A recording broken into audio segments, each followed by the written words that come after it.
नमस्कार मंडळी, हेमाज पारंपरिक रेसिपीज मध्ये आपलं स्वागत आहे। आज मी करत आहे पालकाची रेसिपी। हे जेवढा पालक मी धुवून चिरून घेतला आहे, याच्यात पातीचे कांदे पण आहे थोडे, त्याच्या अर्धे टमाटे, त्याच्या अर्धे गाजर आहे आणि हे 3 मिरच्या बारीक करून घेतल्या आणि चमचाभर आलू आहे। आता ह्याच्यात आपल्याला टाकायचे आहे भाजलेले ओट्स। भाजलेले ओट्स आपण ह्याच्यात मिसळणार आहे आणि त्यासोबत आपण थोडं एक रवा भाजून घेत आहे। हे भाजलेले ओट्स आहे, हा आपण रवा भाजून घेत आहे। करणारी पेरूचा मेथांबा पारंपरिक पद्धतीचा। या मिरची आहे, हे पेरू आहे, थोडं आलं आहे, हे घालून तिखट वगैरे, हे 1 चमचाभर मीठ आहे आणि हे आपण सगळं एकत्र करूया।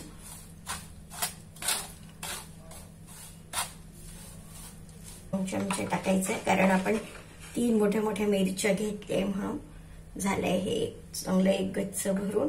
आणि अर्धा चमचा जवळपास आपण हळद घातली आहे आणि अर्धा चमचा आपण धणे पावडर घातली आहे आणि जिरं पण आपण घालणार आहे। जिरं आपण साबुतच घालणार, हे 1/4 आपण जिरं घालत आहे आणि अजून तेवढंच घालू, म्हणजे अर्धा चमचा आपण जिरं घातलेलं आहे। आणि आता आपण याच्यात घालूया थोडंसं हिंग, म्हणजे जरा स्वाद येईल आणि पचनाला पण ते चांगलं असतं। हे बघा, अर्धा चमचा पण हिंग पण घातलेलं आहे याच्यामध्ये, मीठ हिंग सगळं घातलेलं आहे। आता आपल्याला घालायचं याच्यात बाइंडिंगसाठी हे 1 चमचा बेसन आपण याच्यात सगळे ज्वारीचं पीठ आहे आणि ज्वारी आणि रागी आहे याच्यात। 1 चमचा ज्वारी आणि रागीचं पीठ टाकलंय मी। 1 चमचाभर आपण हे तेल घालू।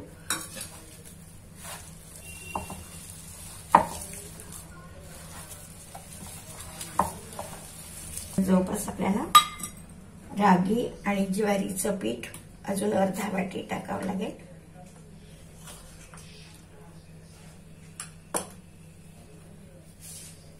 टाकतोय आपण, थोडी पकड येईल ना।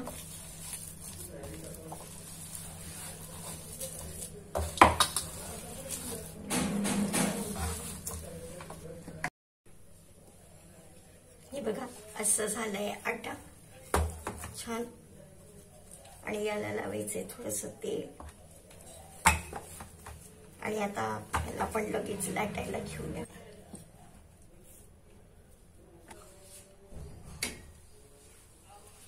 छोटा चमचा घेतलेला आहे।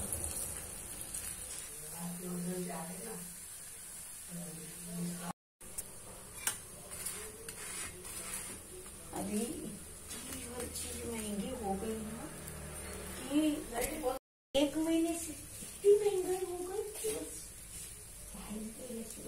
इतनी सब चीज रहेंगी ना, दाल बनाने की। हे बघा, आहे पालकाचा आणि ओट्सचा परोठा। बघा किती छान दिसतोय। 2 व्यक्तीचा नाश्ता आहे हा।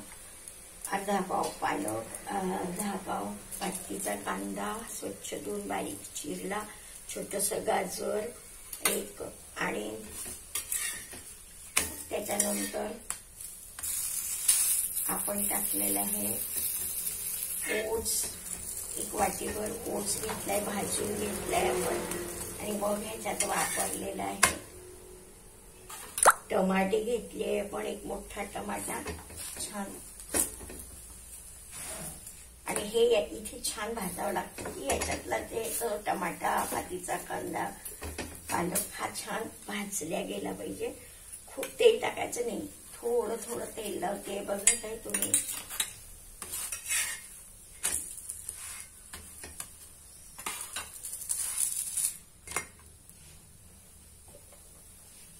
छान खमंग भाजल्या गेला पाहिजे हा।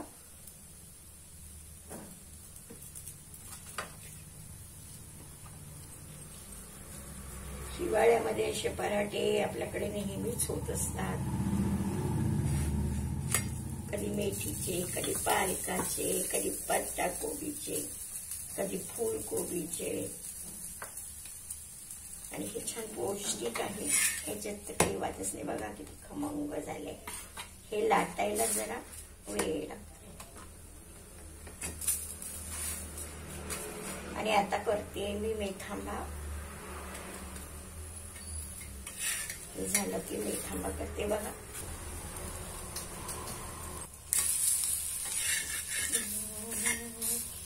बघा किती छान शेकला जातोय. बघा कसं छान शेकला जातोय. बघा कसं छान होतोय, खुशखुशीत खमंग. बघा आता बघा याच्यात टाकले मी मेथीचे काही दाणे, मोहरी आणि जिरं. हे जवळपास मी अर्धा चमचा घातलेला आहे. या भांड्यावर थोडी आहे पेरूच्या. आता ह्याच्यात प्रथम घालूया थोडी हिरवी मिरची.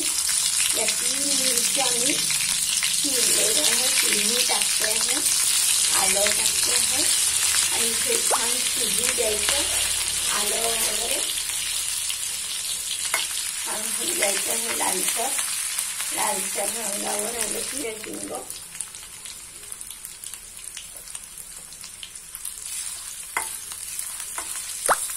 त्याच्यानंतर आपल्याला घालायचं आहे धने. 1 छोट्या चमच्याभर धने.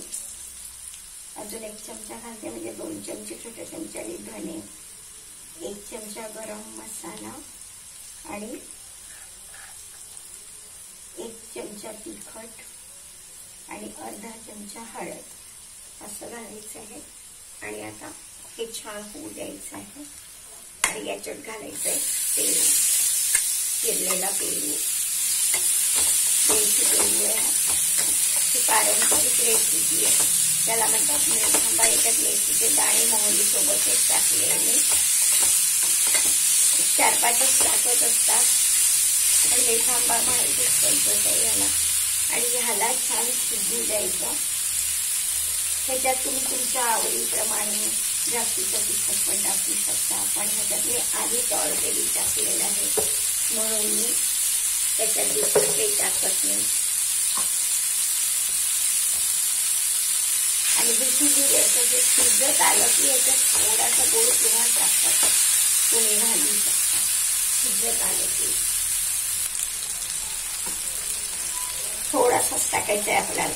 1 अर्धा चमचा वगैरे, जास्ती नाही टाकायचा आहे. त्याच्या आधी आपण थोडासा चटपटेपणा यायसाठी थोडासा बिलकुल या चमच्याभर आपण टाकूया काळे मिरे.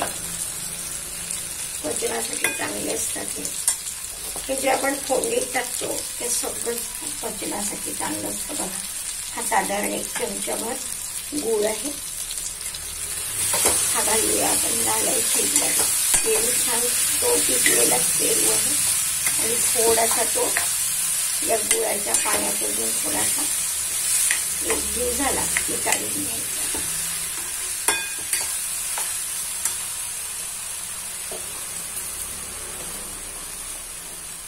आंबटसर छान चव आहे गुळाची, एकदम सुंदर लागणार आहे तो. आणि अजून ह्याच्यामध्ये थोडा चटपटीतपणा येण्यासाठी मी टाकते हे छोट्या चमच्याने अर्धा चमचा एक स्पेशल मसाला.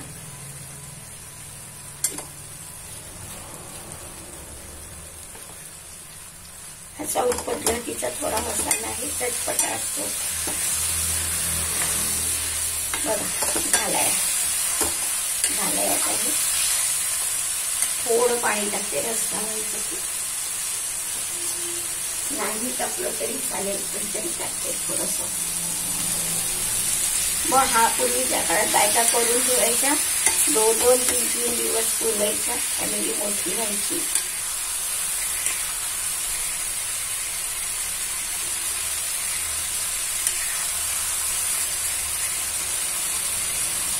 पारंपरिक पदार्थ आहे हा. अजून एकही जण करतात, चांगला आहे, पौष्टिक आहे. आजची रेसिपी आपली तयार आहे. पेरूचा मेथांबा आणि पराठे, नाश्त्याची डिश तयार आहे. चला या नाश्ता करायला. आणि ही खूप हेल्दी आहे पराठे, याच्या आधी पण दाखवलेले आहे, पण आजची मुख्य रेसिपी आहे पेरूचा मेथांबा. आणि बघा पेरूचा मेथांबा तयार आहे. ह्याचा रंग बघा किती छान आलेला आहे. आणि आता तो ठेवून द्यायचा असतो आपल्याला एकदा करून 2-4 दिवस चांगला. बघा याच्यामध्ये मी केलेला आहे हा पेरूचा मेथांबा. आणि सोबत असा एखादा चमचा घेऊन 1 चमचा वगैरे खायचा, अशी पद्धत आहे. आशा आहे तुम्हाला आवडलं असेल आणि तुम्ही नक्की नक्की कराल. दाखवते तुम्हाला जवळून मेथांबा. हे बघा पेरूचा मेथांबा. बघा ह्या आजची रेसिपी मुख्य रेसिपी आहे पेरूचा मेथांबा. आणि व्हिडिओमध्ये बघालच तुम्ही याचं सगळं डिटेल्स. छान झालेलं आहे, पारंपरिक पद्धत आहे. इकडे मी नाश्ता तयार केलेला आहे, पालकाचे पराठे, त्याच्यासोबत हा मेथांबा दिलाय मी खायला. थोडेसे मेथ्याचे कण असतात त्याच्यात, एक मोहरी जिरे वगैरे टाकतो, त्याच्यात आपण थोडं 1/2 चमचा मेथी घालतो आणि ते मिसळून देतात. मग याला मेथांबा म्हणून म्हटला जातो. आशा आहे तुम्हाला आजचा नाश्ता नक्की आवडला असेल आणि तुम्ही नक्की नक्की करून बघाल. मेथीचा पेरूचा मेथांबा नक्की करून बघाल. आणि छान आहे, पारंपरिक पदार्थ आहे. याच्यामध्ये तेल वगैरे छान घातलं, तिखट घातलं की तो अजूनही छान दिसू शकेल. बघा किती छान दिसतोय या प्लेट मधले मेथांबा, किती छान.